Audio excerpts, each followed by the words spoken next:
संभल में एक बार फिर से हलचल बहुत तेज होने वाली है। इसका कारण क्या है ये भी जान लीजिए। एक तरफ जामा मस्जिद की रंगाई पुताई को लेकर हाई कोर्ट में बेहद अहम सुनवाई आज होने वाली है, तो वहीं दूसरी तरफ सुप्रीम कोर्ट में कुएं को लेकर सुनवाई होगी। और इस सब के बीच संभल में सपा सांसद जियाउर रहमान बर्क के घर से कुछ ही दूरी पर, लगभग 100 मीटर की दूरी पर पुलिस ने नई चौकी बनाने का काम शुरू कर दिया है। ये संवेदनशील इलाका है। एक चौकी यहां पहले ही बनाई जा चुकी है। आपको याद होगा जब यहां हिंसा हुई थी उसके बाद एक पुलिस चौकी बनाई गई, लेकिन एक और पुलिस चौकी बनाने का काम अब यहां पर शुरू हो चुका है और बहुत तेजी से यह काम किया भी जा रहा है।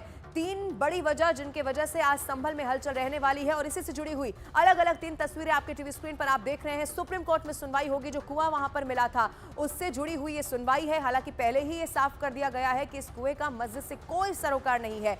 दूसरी तरफ हाईकोर्ट में भी सुनवाई होने वाली है। रंगाई पुताई पर क्या फैसला सुप्रीम कोर्ट की माफ कीजिए हाईकोर्ट की तरफ से आता है, ये देखना होगा। और तीसरी बड़ी तस्वीर ये कि सपा सांसद के घर से कुछ ही दूरी पर पुलिस चौकी का निर्माण हो रहा है और युद्ध स्तर पर यह निर्माण कार्य चल रहा है, अगर ये कहा जाए तो गलत नहीं होगा। ये 3 बड़ी वजह जिनके वजह से आज संभल पर सबकी नजरें रहने वाली हैं। वैसे ही ये संवेदनशील इलाका है, यहां पर एक पुलिस चौकी का निर्माण कानून व्यवस्था को और बेहतर बनाने के लिए पहले भी किया गया और अब एक और पुलिस चौकी यहां पर बनाई जा रही है और इसी की वजह से आज हलचल संभल में बहुत तेज रहने वाली है। आज एक बड़ी हलचल से जुड़ी हुई कि सुप्रीम कोर्ट से लेकर हाई कोर्ट तक सुनवाई का भी आज दिन है और ऐसे में जो पुलिस चौकी है उसका भी निर्माण किया जा रहा है। 3 अलग अलग तस्वीरें और 3 अलग अलग तस्वीरें बताती हुई कि आज संभल के लिहाज से हलचल का ये बड़ा दिन है। सुप्रीम कोर्ट आज उस कुएं को लेकर सुनवाई करने जा रहा है जो कि संभल की जामा मस्जिद के पास मिला था। पिछली सुनवाई में सुप्रीम कोर्ट ने यूपी सरकार से स्टेटस रिपोर्ट की मांग की थी और जिस पर 25 फरवरी को सुनवाई होनी थी, लेकिन किन्हीं कारणों की वजह से वो नहीं हो पाया। तो आज अदालत उस रिपोर्ट पर सुनवाई करने जा रहा है जिसमें सरकार ने साफ साफ इनकार कर दिया है कि कुएं और मस्जिद का कोई भी संबंध नहीं है। और चलिए अब आपको विस्तार से बताते हैं कि सुप्रीम कोर्ट में दाखिल स्टेटस रिपोर्ट में उत्तर प्रदेश सरकार ने इस कुएं के बारे में क्या कुछ और कहा है। सरकार ने कहा है कि कुआं सार्वजनिक भूमि पर है, कुएं का इस मस्जिद से कोई लेना देना नहीं है, कोई संबंध नहीं है। मस्जिद कमेटी ने कोर्ट को गलत तस्वीरें दिखाकर गुमराह किया, यह भी कहा गया है। इसके अलावा आपको बताएं कुआं मस्जिद परिसर के अंदर नहीं है। ये कुआं उन 19 प्राचीन कुओं में से एक है जिनके जीर्णोद्वार को लेकर योजना बनाई गई है। इस कुएं के जरिए रेन वाटर हार्वेस्टिंग की प्लानिंग की गई है और सबसे बड़ी बात यह है कि शाही जामा मस्जिद भी सरकारी भूमि पर ही बनी हुई है। ये वो स्टेटस रिपोर्ट जो पहले मांगी गई थी जिस पर किन्हीं कारणों से सुनवाई नहीं हो पाई, उसमें फैक्ट्स रखे गए हैं। अब दूसरी अहम सुनवाई के बारे में भी आपको बताते हैं जो कि हाईकोर्ट में होने जा रही है, जहां अदालत ये तय करेगी कि रंगाई पुताई की मांग को लेकर कोई नया आदेश क्या आ सकता है क्या। इससे पहले इलाहाबाद हाईकोर्ट ने एएसआई की रिपोर्ट के मुताबिक जामा मस्जिद में रंगाई पुताई की इजाजत नहीं दी थी। पिछली सुनवाई में कोर्ट ने मस्जिद कमेटी को सिर्फ साफ सफाई की ही परमिशन दी और तभी आज की तारीख तय हुई थी जिसमें कमेटी की तरफ से एएसआई की रिपोर्ट पर अपनी आपत्तियां कोर्ट में दाखिल करनी है। अब आज की सुनवाई में पहले अब ये जान लेते हैं कि रंगाई पुताई के इस केस में अभी तक क्या क्या हो चुका है। सबसे पहले मस्जिद कमेटी ने हाईकोर्ट में एक याचिका दाखिल की। अब 26 फरवरी को हाईकोर्ट ने एएसआई से रिपोर्ट मांगी। 27 फरवरी यानी कि उसके अगले दिन एएसआई की टीम ने मस्जिद का निरीक्षण किया। फिर 28 फरवरी, एक दिन के बाद हाईकोर्ट ने रंगाई पुताई की मांग को खारिज कर दिया। हाईकोर्ट ने मस्जिद में सिर्फ और सिर्फ साफ सफाई की ही इजाजत दी। एएसआई की रिपोर्ट पर मस्जिद कमेटी ने आपत्ति दर्ज करा दी और आज का जो दिन है वो इसीलिए खास है क्योंकि लिखित आपत्ति दर्ज करवाने की ये आखिरी तारीख है। इसीलिए रंगाई पुताई पर क्या हाईकोर्ट की तरफ से कहा जाता है ये देखना होगा। अब इन तमाम सुनवाइयों के बीच संभल में पुलिस का एक्शन भी देखने को मिल रहा है। संभल में एक और पुलिस चौकी का निर्माण शुरू हो चुका है। दिलचस्प बात सबसे ज्यादा यह है कि संभल के जिस दीपासराय इलाके में चौकी बनाई जा रही है वहीं से करीब 100 मीटर की दूरी पर समाजवादी पार्टी के सांसद जियाउर रहमान बर्क का पैतृक आवास भी है।